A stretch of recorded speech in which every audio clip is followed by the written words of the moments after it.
Haylie, and if I'm being honest, I'm not a very good cook. But with the help from local chefs, I'll get better in the kitchen, one meal at a time. Well, hey there! Thanks for coming back to In the Kitchen here at DeRocher's. The holiday season is full of sugar, spice, and everything nice, but today we're gonna add a Dash of Dayton, popular TikToker who bakes all of his love into his products. He's gonna teach us how to make brownies from scratch, but first, let's learn more from Dayton. Well, Dayton, thank you so much for coming on In the Kitchen, and I know that you're kind of a celebrity on TikTok. Some people would say that. A little bit. I don't know. I don't really see it like that too much because I'm so in it with everybody, and I understand that none of this is like what it is without everybody else. So I don't know. I'm just kind of like, I'm just here having fun with everybody with it. So. And baking, just baking in the kitchen, we're right? really just vibing out. Now, unpack that for me. How did you even get into baking? First of all, when did your mom allow you to make a mess in the kitchen so you could start baking? Allow is a great question. I would say it was about 2019, and honestly, I have a major sweet tooth. I always have, and one day I was just like, I want to make a cheesecake. I want to try it, and I did. And then right after that, COVID happened, and I think that's when a lot of people picked up a lot of different skills. We had a lot of time in our hands, so I used it to my advantage, and I just spent a lot of time baking during that time frame and posted one video one time on TikTok, and I was like, oh, people kind of like this. And I suck at it right now, but people kind of like it, and so that kind of that made me want to do it more. It was kind of like just a huge circle that played in itself. They liked it. I liked it. I wanted to do it more, and we just kept going. I'm like, oh, it's catching traction. So we just kept picking it up, and I learned more along the way, and that's eventually got me to the point to where I am today, to become more successful and to call myself a professional in that industry. So it really started as you said, like kind of a COVID skill that you picked up. And what's really special is that not only do you have this flourishing business now, but you kind of brought your audience with you and showed them kind of what it took to get from where you were to where you are. Yeah, it's one of the most important things, I think, honestly, in my opinion, in any business, because you want them involved, you want them engaged with it, and people, most on a business end, people buy from you. They want to know who you are, and they will support you for those reasons. And you should also have a good product, but people buy from you, and that's like one of the number one things that you learn. So it's a way more fun doing it when I know that I'm doing it with everybody else and they're having fun with it. So today we're going to be making some brownies. So tell us about what's on there. So the brownies are very special considering they're also a gluten-free, dairy-free. And I know a lot of people, as soon as they hear it, their mind, it shuts off. Yeah, those words are like kind of hot for two reasons. First, you have people who need it, but then there's people like, ooh, but we're gonna find a way to make it palatable for everyone. Yes, we are. That is where I like to come in and solve that problem between taste and dietary needs, because it's important. Everybody should be able to taste something great. And it's doable. It's very doable. It just takes a little bit of work on my end. Let me do the hard work. I will take care of it, and you just sit back and enjoy. So we won't even see the difference in these brownies today. Well, I'm very excited because I am a sucker for a good one. Oh my goodness, I love them so much. I'm feeling pretty confident when we get in the kitchen, but before we do that, we're going to get in the mix.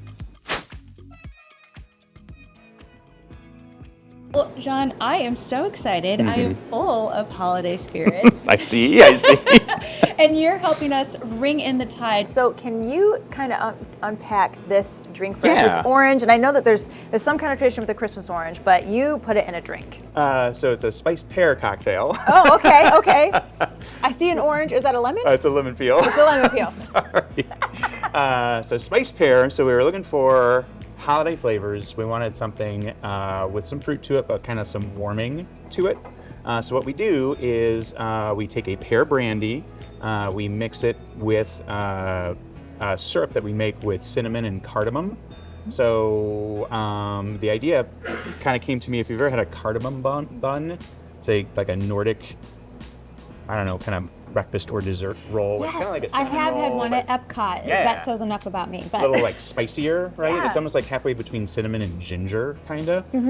So that kind of plays really well with the cinnamon in the drink, and then just a little lemon juice in there for some acid. Kind of built it on a classic sour recipe. So you got your spirit, you got your sweet, you got your sour.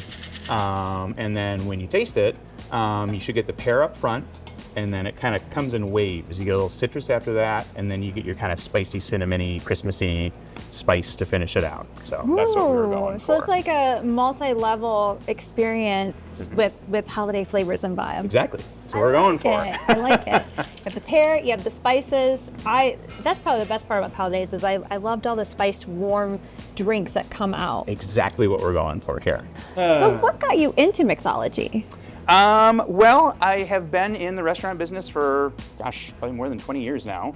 And I always kind of say whenever anybody says like, oh, you are a cocktail professional or a wine professional, I always say I consider myself a talented amateur. Because with spirits, with wine, with all of that stuff, the learning is never ending. I mean, you can know everything there is to know about one particular thing, but then there's 2,500 other things that you don't know anything about. So it's a deep and broad pool, and I guess I kind of just dove in being in restaurants, and just kind of started from square one and learned about, like, let's start with the base spirits. What do I know about vodka? What do I know about gin? What do I know about bourbon? What do I know about scotch? And just kind of went from there. And then I feel like when building a cocktail, and this one's a good example, a lot of times I pull inspiration from foods that I've had, because when doing cocktails, I think sometimes people don't consider it's essentially a food. So in a sense, you need to kind of season it like you would a food. When it comes to holidays, not everyone likes maybe a mixed drink, but perhaps they reach for a wine. So let's talk about that. We have like red wine. Sure. Is this dry or sweet? It's a dry Pinot Noir from Willamette Valley, Oregon.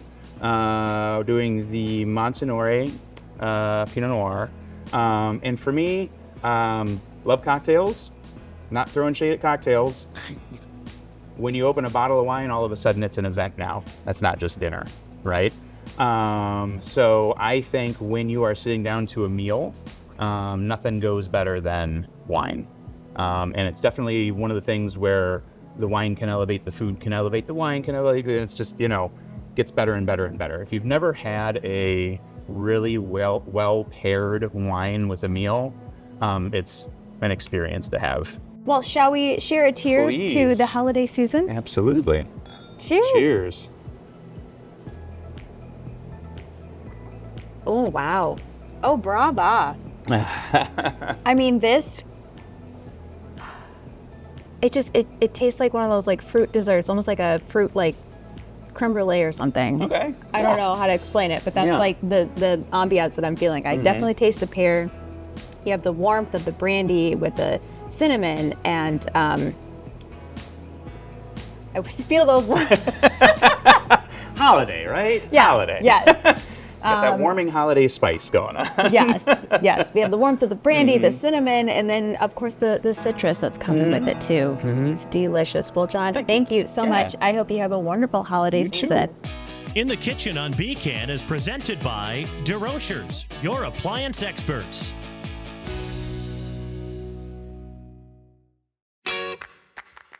Welcome back to In the Kitchen here at DeRochers. Well, Dayton, I'm excited to get a dash of your delicious food. I had to throw it in there. I'm all gloved up, and I know that we're gonna do a brownie from scratch. We are doing a brownie from scratch. It's super easy though. It's super easy. Okay. I know people think it's hard, and think about it like this: once you do it once, you already know how to do it, and now you can just do it forever. Okay, so I'm ditching the mix for this We episode. are ditching the mixes. Okay. I trust the process as long as you're leading us. Yes, I So got what's you. the first step? First step, okay, we can start off with our wet ingredients. We're gonna put this in our microwave. We have about a stick and a half of butter. Okay. Today we are making gluten-free, dairy-free brownies. So they're inclusive for everybody, but I tell you, you will not taste the difference. They are going to be amazing. And we're just going to melt this down in the microwave for about 30 seconds. Just keep an eye on it. That way it doesn't pop up in the microwave and make a mess. 30 seconds, we figured it out.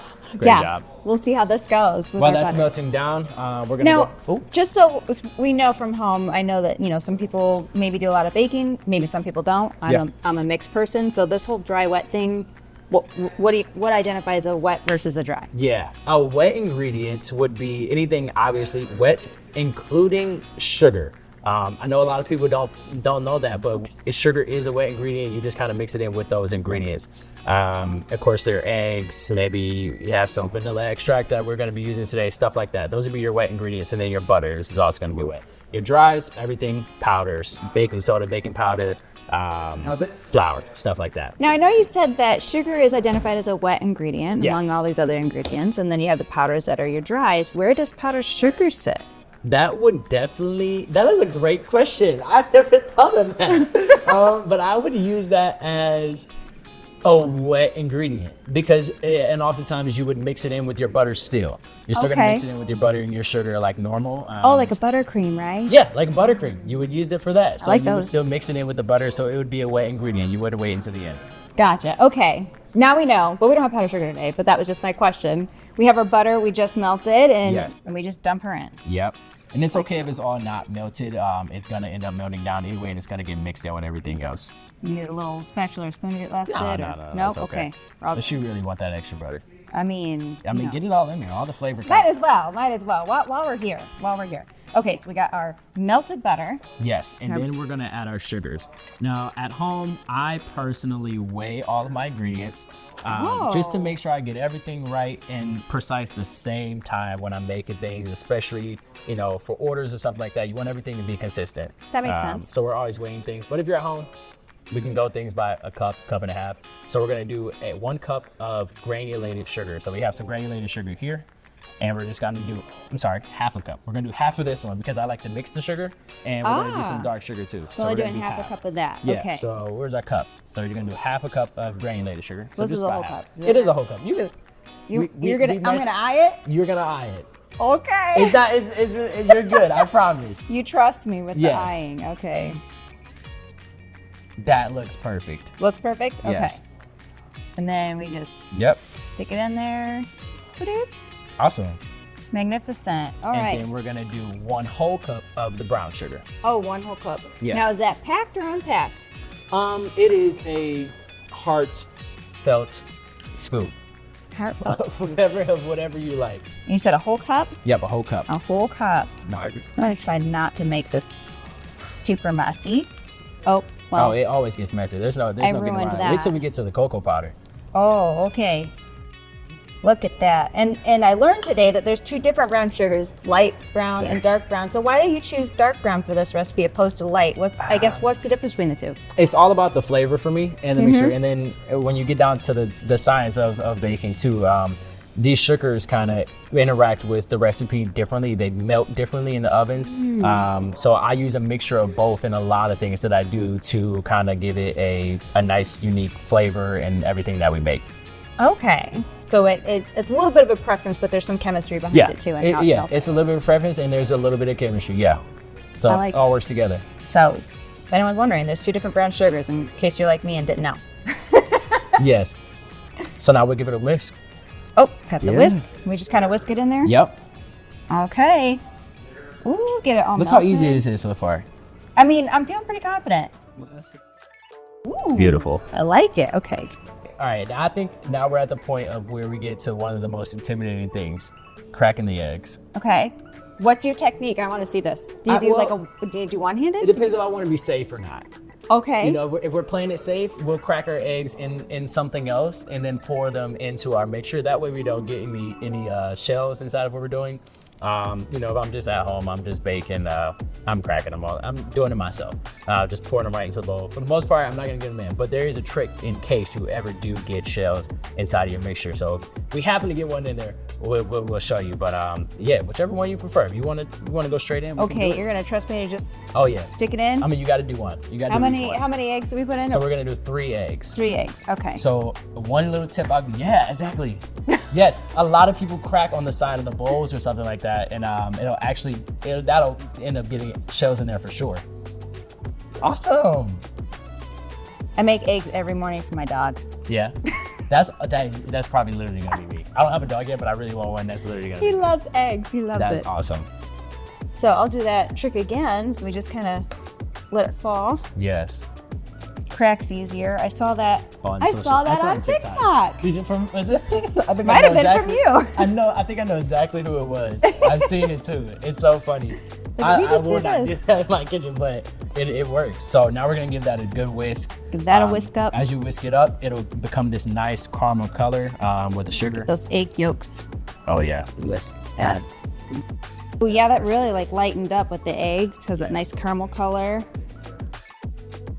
Very good. Ooh, getting thick too. Yeah. And we're gonna do a little bit of vanilla extract just so we can beef up that flavor in there. And we have baking vanilla. So let's just put Yes. that in like is that a difference from a regular? There's so many vanilla? different brands of vanilla. Everybody has their preference. I like this brand, so I brand? just Okay. want to use. But I use so many different ones. And it was half a teaspoon or So we're gonna do a whole tablespoon. tablespoon. You Yes. didn't even say teaspoon. Well, I'm not listening. Very I might have. I don't know. It could have been my fault. So we're doing a whole tablespoon. Yes. Now, I did the really dumb thing as a child, and I tried this thinking it would taste like cookies. It does not. It don't. No. But I guess I don't understand. You know what? like- But you had an imagination in the kitchen, and that is what you need. You need creativeness and an imagination to make great things. Okay. So we are doing, like we said, mentioned earlier, a gluten-free, dairy-free. So we are going to use gluten-free flour. So we're going to grab that over there. And now, what is it about the King Arthur that you like, or is it just one you kind of picked up? So that is a personal preference for me. I have found that the gluten-free King Arthur flour has been the best substitute in a lot of my recipes. There are so many different options that you can go for. Totally fine. I've just tried so many, and I found King Arthur, I guess, is a plug to them, but I found this one to be very suitable for my needs. Okay, so we're just gonna gradually, and you don't even have to sift this, or you don't sift it, or do you? No, not you sift don't. Sifting, Oops. you know. You said keep going. second. Yep, keep going. it? I can't count. Sifting is almost like a preference a lot of times, because technically most flours and stuff that you get prepackaged come pre-sifted, but it is best practice to sift your ingredients. That's Haylie. okay. That's okay. Oh, I had one job. It's only a little. It's not gonna make too much of a difference. Oops. We'll just add a little more water. It'll be fine. Water? No, we're not using water today. Oh, okay. Oh my God. We'll So just- you're we'll stuck in the follow box. you. You're stuck in the box. I'm in the box. You're stuck in the box. We're not using We're ditching water. the mix today. Yes. And then we're gonna go to our cocoa powder. Okay. I like to use a dark cocoa powder. You can use whichever one you like. Ooh, special powder. There's so many different cocoa powders out there. I like the Hershey Special Dark. It really intensifies that chocolate flavor. And this one you actually can use the measuring cup for. Okay. And you're gonna just pour about 3/4 of a cup in there. About 3/4. Okay. Yes. Okay. Okay. And it can get messy. It likes to. It is a menace because it'll like puff up a lot of times when you're like in it. Just breathe it in chocolate. It's okay. Oh yeah. I mean, that's the only way to bake. Drinking wine and breathing in chocolate. Oh yeah. Literally me. Every That about time. 3/4, would you say? A little Yeah. more? Yeah, that's good. Give or take? Okay. Gosh. Already messed up the flour portion, so. It only means more. More brownie. More brownie. More brownie. Yeah, I like that. Silver lining. And then we have our baking powder. The floof powder. Yes.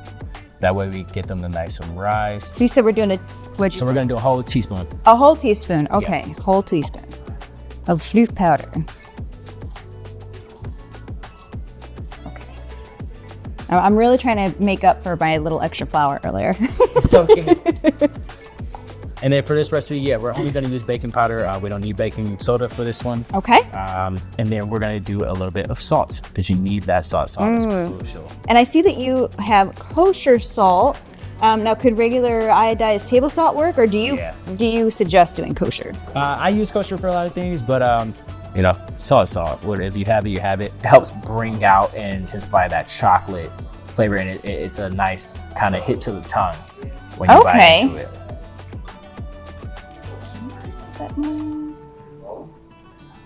Okay. Awesome. All right, so now we have our dries and we have our wets. And next we're gonna combine them and do a few more things? Yes, just a couple more things and they're gonna be in the oven in no time. Ooh, I can't wait. Well, when we come back in the kitchen at DeRocher's, we're gonna put this all together and get them in the oven. In the Kitchen on Beacon is presented by DeRocher's, your appliance experts.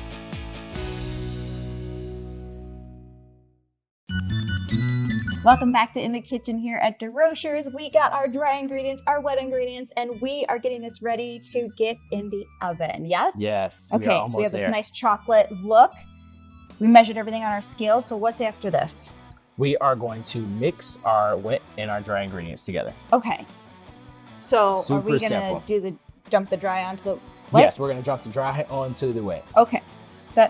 In my mind, that made logistical sense. I guess technically, you know, it doesn't really matter which way. This is the way I've always done it, depending on, you know. Oh yeah, that chocolate, you weren't kidding. Yeah, It's got a mind of its own. Wow, okay. Okay, and then we're gonna give that a mix. I like to start in the middle and just kind of take my time with it, and it'll all kind of pick up with each other as it goes along. Usually I'm careful with the cocoa powder. Like I said, it just kind of has this ability to do what it wants. It's really light, probably. Yeah, it just kind of puffs up in the air sometimes. So I'm very careful with my cocoa powder. I've had lots of messy kitchens. Right? We don't want to lose any chocolate. That would be so bad. Yeah. And we're gonna do actually a third of a cup, so you can kind of just use this. This is not a lot of people are gonna be, oh, it's not a wet, you know, cup, but it's not a wet cup. It is a dry cup. It is a dry cup. If we want a wet cup, we can get a wet cup, but we're just gonna do about a third of a cup of that. Okay. Well, there's some chocolate stuck in there anyway. That's okay. It's all right? good. Yeah, okay. We need that. Can't waste that chocolate. You said 3/4? About a third, right there. A third. Okay. Well, sorry. No, you're good. I'm clearly not listening very well. It's okay. I don't have it right down, so that's on me. I know I'm used to just turning the box around, but I don't even have that. I just gotta listen. I'm not turning my ears on very good. Okay, and we just dump it in? Yep. I'm assuming. Just jumping ahead, doing Awesome. things I'm not supposed to be doing. Oh, look, we got our extra chocolate. There we go. And a nice mix. Yeah. Yeah, like I said, this is gonna keep the brownies super moist when they come out the oven. So you won't even need to put ice cream. I mean, you could if you Oh want. no, you need ice cream. You You need ice cream. Yes, That we is need a ice must. cream. All right, we just got one last ingredient. The chocolate chips, right? That's more chocolate. And we'll end up switching to a spatula. That way we don't lose any inside of the whisk. Oh, okay. So, Yep. you're gonna dump the whole bag? The whole bag. You can never have too much chocolate. Oh, yeah. Oh, yeah. Yeah. That's what's up. And these are allergy-friendly chocolate chips that you can get at any grocery store, right? Yes, you should be able to. They're gluten-free and dairy-free. Mm. And like I said, you won't even recognize the difference. Mm-hmm. Especially if it's chocolate. Chocolate, Yeah. right? Honestly. Okay. I Awesome. think she's looking good. Now we're just gonna get our pan prepped to get into the oven. Okay, so what do we do to prep it? So if you have parchment paper, that's awesome. Use it. That's the easiest way that we don't have to do any extra work. Today we are going to just kind of do a coating of a little bit of butter Okay. and a little bit of flour. Actually, we can actually use the cocoa powder to keep it everything chocolate. I'll use that oftentimes if I am working with something chocolate because when you pull it out, it will still have some of that flour residue. So just use a little bit of cocoa powder. Works the same. I like it. She is all ready to go. Okay. Okay, I'm gonna see if I can do this successfully. I'm gonna use like Use Dayton that straight. technique here to do it toward the camera, yeah? Whatever works for, yeah, it's always so comfortable, whatever for the people so that they can see the beauty. Look at all of that. Oh my gosh, it looks so good. Yeah.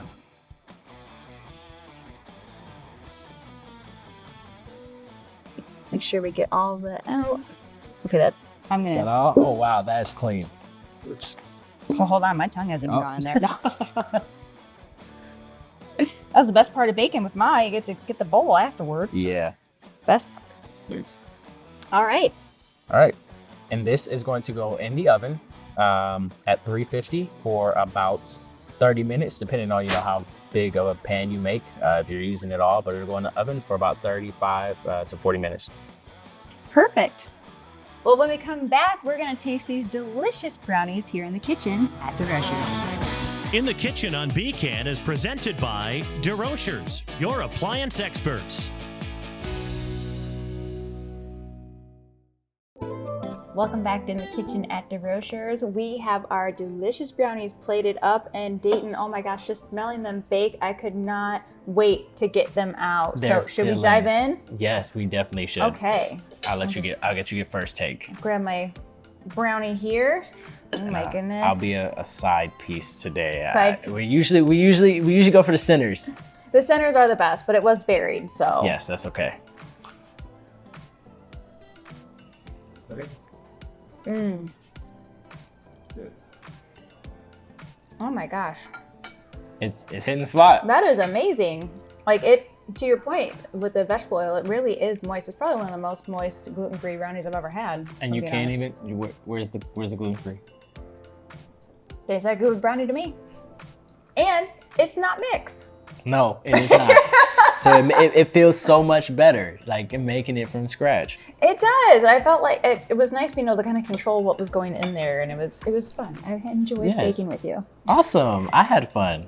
Well, Dayton, where can we find you?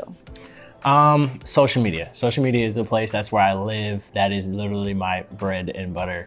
So anywhere on my social media is Instagram, TikTok, at Dash of Dayton. And you'll find us just having fun, baking up some crazy things and just kind of engaging with each other. And people can even purchase some of your delicious bites, right? Yes, you can, including the brownie, but I do ship things nationwide. Cookies, for the most part, brownies are on that menu as well. And as we grow, that menu list is only gonna increase, especially around the holidays. We're gonna have some fun around there. Oh, so get your order in early. Yes. That's what I'm hearing. Well, Dayton, it was a pleasure baking with you today, and we'll definitely have to have you back on. Of course, I'm always here for it. And we'll see you on the next In the Kitchen at DeRocher's. In the Kitchen on Beacon is presented by DeRocher's, your appliance experts.